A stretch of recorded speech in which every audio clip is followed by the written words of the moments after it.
Hello friends, followers and channel members, welcome to another video here in Microsoft Flight Simulator, where today we're going to be taking a look at the new shock release from Latin VFR, their Airbus A321 Neo. In this video, as you would expect, I'm going to be taking this aircraft through its paces, looking at a full review, checking out all of the systems, how well it works, and for example, could we potentially fly this aircraft on VATSIM and do live streams, live real ops streams with this new edition. Now, Latin VFR are a company who make high-quality payware airports for Microsoft Flight Simulator, as well as other little mods as well, all which help to add to the immersion of Microsoft Flight Simulator. I have quite a few of these myself. Their traffic mod and the global jetways, for example, as well as the ground vehicles at airports. I have all of these, and I'm sure you'll have seen them in the live streams and videos featured here on the channel. They have never, however, made an aircraft for Microsoft Flight Simulator, and they hadn't even revealed that they were working on an aircraft, so that's why this release of an A321 Neo for the sim has come as a complete surprise. Now, given already that we have got two amazing A320 family aircraft in Microsoft Flight Simulator already, courtesy of Fly-by-Wire and of course the Phoenix, then the bar has already been set really rather high. And when you consider the amount of detail that the fly-by-wire A320 goes into, and of course the cost of the fly-by-wire, free of course, then to be charging around £21 for this aircraft, and comparing that to the Phoenix, which is only £50 for their high quality, high fidelity A320, we're going to be expecting something quite special for this.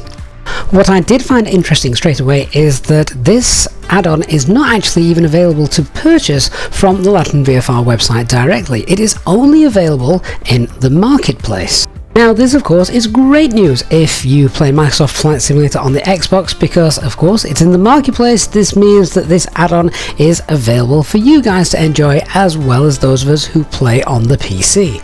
So for your 21 Great British pounds, you're going to get 4 aircraft. There are 2 different variants of the A321 Neo, and these also include the Pratt & Whitney engine variants and the LEAP engine variants. There is also a host of different liveries as well, as you can see on screen. It does state, however, that the systems and flight deck are based on the default Azobo A320 Neo, but a little bit more about that later and how we can improve upon that. There are custom sounds as well for both different engine variants. There is wing flex, different flight models for the 4 different types, and the flight dynamics performance characteristics are allegedly based on the A321 Neo. As Latin VFR create their own custom ground crew as well, there is customized ground service equipment such as things like the air conditioner, stairs, etc., all available when ground power and those are being selected. What really did excite me with this was the fact that the long-range version of the A321, the new aircraft, was also included in this release. This makes doing transatlantic crossings, for example, really easy. I decided to check out the A321 Neo to begin with, and as you would expect, visually the external model looks really good. We've got a little bit of dirt and things as well, and grime, so it's not the perfect clean aircraft. So the external model, yeah, first impressions, really quite happy with these.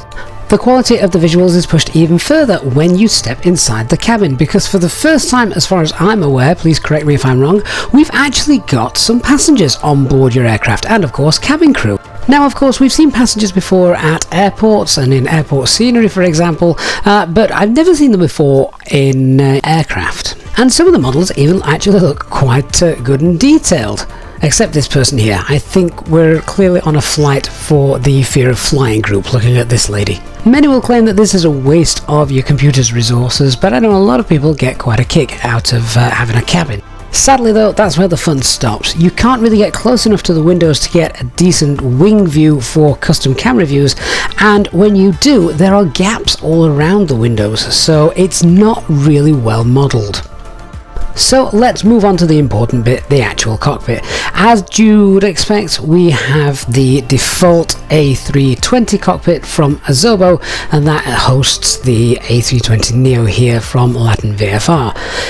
This means though that sadly a lot of functions that we've gotten used to through fly-by-wire and of course the Phoenix don't work. The viewpoint as well I found to be a little bit strange. The seat was quite low down, so pressing the space bar will help you to raise that, and then of course use the mouse wheel to help the zoom. We of course don't have the EFB, we've no tablet, so this means of course that we're going to lose things like performance calculations that we've gotten used to. A lot of things on the overhead also don't work, things like the packs and for example stuff like that. So we really are just on a basic base stock A320 Azobo model. If you are coming from the fly-by-wire or the Phoenix, then of course the McDo is going to leave you rather disappointed. It's quite basic, but if you are just used to playing with the default A320 in Microsoft Flight Simulator, then essentially you've got everything exactly the same. This aircraft also uses the default A320 Azobo's flight planner, which does mean that it does interact with the default air traffic control, so that is a plus for those of you who likes default ATC. But it does mean of course that your flight plan isn't going to be as accurate as you would have it in fly-by-wire and Phoenix. Things like the user waypoints are still present, and here you can see me attempting to create a flight plan using no veers or anything like that. It's going to go back to the old ways that we saw here on the channel when the sim first came out. You're always going to be taken over the initial approach veer, whether you tell it you want to or not. The payload and fuel is set through the default menu, and I don't know if this was something I was doing wrong, but there was certainly a little bug here. I couldn't actually load a payload that I wanted to, and it kept reverting back to a stock default, which meant that I obviously couldn't go any higher. The takeoff speeds have to be calculated in the traditional way, simply by clicking on them, but just check out that clean speed for me of 91 knots. Something tells me a Cessna would struggle with that, so there's certainly something a little buggy going on here. All set up then, and it was time to push back and start the engines. Now this actually is something that I thought really was nice. The engine sounds that Latin VFR have got in for this sound really neat, and I'm going to just do a quick engine start and let you have a listen.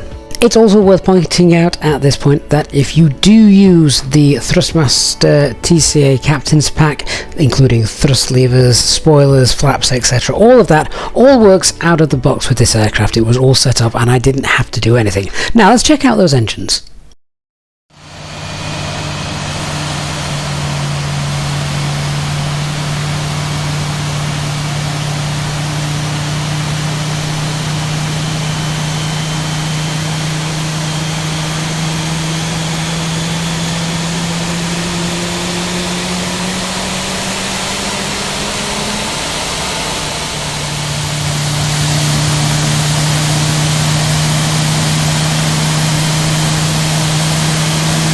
So great sounding engines, both externally and also internally. They sound really well as well in the flight deck.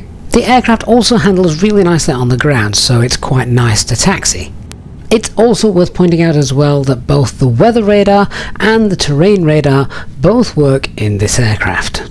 There is, however, no TO config button on this aircraft, so you're going to have to be extra vigilant that everything is set up correctly before setting those thrust levers to take off thrust.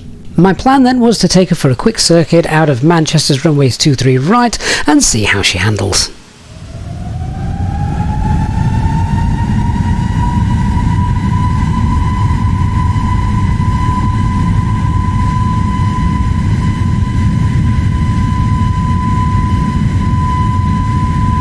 Now this is where the first of a few problems started to show. Number one, the aircraft lifted off very early without having any backward pressure from me. I've still not got my hand on the side stick at the moment, and you can see she took off absolutely no problem. So obviously with this we started to speed away a little bit, so when I began to raise the nose and pull back, I had a quick look once we cleaned the aircraft up at what speed the aircraft was going to be targeting, and even once we'd cleaned up and configured ourselves and got ourselves clean, we still targeted a speed of less than 250 knots. Now, this wasn't shown as a constraint or anything like this, it was simply targeting what looked to be a green dot speed, although the approach phase hadn't actually been activated at this point. So for me, this has to be classed as a bug, and at the moment quite a serious one. The only way I could get it to target 250 knots was to go into selected speed mode, obviously not something you want to be messing around doing during a busy workload part of the flight. After flying the circuit, then it became time to start configuring the aircraft and activating the approach mode for ILS capture. One of the things that stuck out straight away is when you started to configure by selecting flaps 1, 2, 3, etc., none of the speeds were being targeted correctly, so I ended up having to use selected speed literally all the way down to the ground. The localizer capture 2 wasn't too great. Obviously only autopilot 1 or 2 works with the stock build as it's based on the Azobo A320. So when I armed the localizer here, instead of just continuing on a straight intercept heading, it actually started to turn back, sort of the closest track possible in order to intercept the localizer. This of course is no good because technically I'm now facing the wrong way, which is going to make that intercept even more difficult. So again, something that didn't impress me very much. When we were finally configured and established on the ILS, speed mode did indeed work, so I could use managed speed, but prior to that, of course, as I mentioned earlier, I'd had to start using selected speed so that I could reduce speed and configure properly. So here we go, my first landing in the A321 Neo. Now, you're about to witness a go-around, because as we got closer and closer, obviously looking out the window, I was having to push the side stick forward quite a bit to try and maintain the touchdown zone. When we got to the 30R8 callout, we initiated a tiny bit of flare, put the thrust levers back at idle, and this aircraft was not going down. I had got no thrust on this aircraft at all, and it was still not dropping. It was just sitting there floating along the top of the runway. It's known as well that in the Airbus, once you have started that flare and you have thrust idle, you never push forward on that side stick, because you're going to destabilize your approach, and of course the last thing you want is to land with your nose gear first. So at this point I decided, alright, let's call it quits. We'll go around and we'll have another go. Now, what is actually interesting is that the A321 Neo has a slightly different logic in the final flare mode, and that is where in the A320 we're used to at around 30 feet the horizontal stabilizer starts to lower the nose and give the pilot a natural feel for pulling back on the side stick and flaring. The A321 Neo doesn't do this, so you don't actually need to flare as much. Was this something that had been taken into account by Latin VFR and their flight laws for this aircraft? Well, I went to check this out on a second approach. The localizer capture this time though was even worse. As you can see, I'm showing lock green, but have a quick look at this. We're nowhere near lined up with the runway, so autopilot off, I had control. Let's see if we can bring her in without using really any flare at all to get this aircraft down. Now, you will have to excuse the live traffic on the runway. I'd forgotten to turn that off at the time of filming, so we're going to get up a company traffic's backside here. But we've got a stabilized approach. Again, just having a look at my inputs down on the primary flight display, you can see that I'm having to use a bit of forward side stick still to try and maintain that touchdown zone, and that's not uncommon, to be fair, so that really isn't too much of a concern. All I'm expecting though is I'm going to leave us almost at the right angle of attack as we close the thrust and put thrust idle, and hopefully my aircraft this time, without any flare from me, is going to touch down. So here comes our touchdown zone. We're running out of it, and you can see we're pitched up ever so slightly, nose up, and I am having to use then the forward side stick to try and get this aircraft down, and even then it still doesn't want to go down. You can see it's pitched up even still, and finally, after well, a very long landing, I managed to get the aircraft down on the ground sort of semi-successfully. Not how the real aircraft would handle, sadly. Now, going back to the actual systems of the aircraft, this aircraft has only been out a couple of days at the time this video was filmed, and already there is a mod available free on flightsim.to to bring in the fly-by-wire flight deck and systems to this new release, which is of course absolutely great. If we can get the fly-by-wire systems into the aircraft, then already you have improved the aircraft more than 10 times over. This of course means that most of the functionality of the overhead, all of the buttons, the McDo, even the EFB, the tablet, all of that is working, including SimBrief integration as well. Of course, what this doesn't do is affect any of the flight dynamics, so I had another go, as you can see here, at trying to get this aircraft safely down on the ground at London Heathrow's airport, and I still encountered the same issue. I had to put forward side stick in after pulling my thrust levers back to idle to have any chance of getting this aircraft down on the ground. For me personally, this is a huge barrier and something that Latin VFR really need to look at if they're going to have any chance of claiming this aircraft to be anything decent enough to spend £20 on. If you're an Xbox gamer, I imagine that this will appeal to the likes of those of you who just want an extra aircraft in their hangar, and fair play to you. I would say that this aircraft is absolutely targeted more at the gamer than the flight sim enthusiast. Of course, being able to add the fly-by-wire mod into it is great, but when you think that this is just under half the price that you have to pay for the Phoenix, I would have expected a lot better.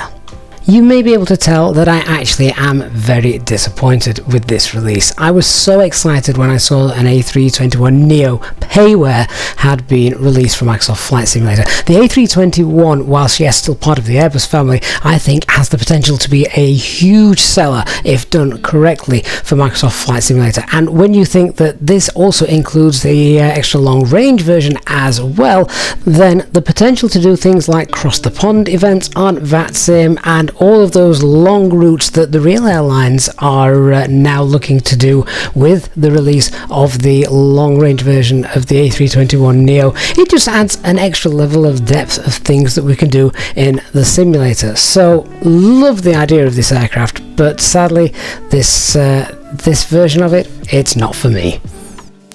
Thank you so much for watching. If you have already got your copy of the Latin VFR A321 Neo, then let me know down in the comments what you think of this aircraft, particularly if you are playing it not on PC but perhaps on Xbox instead. I'd love to hear how you are finding this aircraft, because I haven't had the chance to do a full flight yet. Literally, you only saw me doing some circuit-based training kind of things. So if you have done a full flight and completed it on this aircraft, please do let me know how you're getting on. And let me know how you're getting on with the landings as well. Clearly, you can see from this video, I was certainly struggling. Thank you for watching. I hope you have found this video useful. If you have, please do leave a like button. It really does help out the channel. And of course, if you are new to the channel, don't forget to hit that subscribe button and turn on the notifications bell so you don't miss any future content and of course, live streams. Thank you so much for watching. I look forward to seeing you all again very soon.